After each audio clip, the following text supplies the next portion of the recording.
یہ بئرحا ہے۔ اس کنویں کے مالک حضرت ابو طلحہ انصاری رضی اللہ تعالیٰ عنہ ہیں۔ ابو طلحہ رضی اللہ تعالیٰ عنہ اس وقت مدینہ منورہ میں مالدار لوگوں میں شمار ہوتے تھے۔ مدینہ منورہ میں زیادہ تر کھجوروں کے درخت حضرت ابو طلحہ رضی اللہ تعالیٰ عنہ کی ملکیت میں تھے۔ بئرحا جس جگہ واقع ہے وہ باغ بھی حضرت ابو طلحہ رضی اللہ تعالیٰ عنہ کی ملکیت میں تھا۔ نبی کریم صلی اللہ علیہ وسلم اکثر اس باغ میں تشریف لے جاتے اور اس کنویں کا پانی پیتے تھے۔ رسول اللہ صلی اللہ علیہ وسلم کو اس کنویں کا پانی بہت پسند تھا۔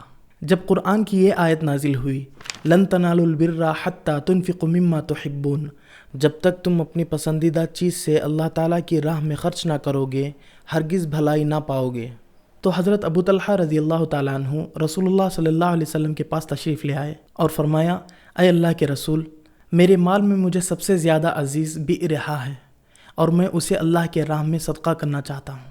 اس پر رسول اللہ صلی اللہ علیہ وسلم بہت خوش ہوئے اور فرمایا، اللہ کی راہ میں دینے کے لیے کیا ہی بہتر مال ہے، میرا خیال ہے کہ تم اسے اپنے رشتہ داروں میں دے دو۔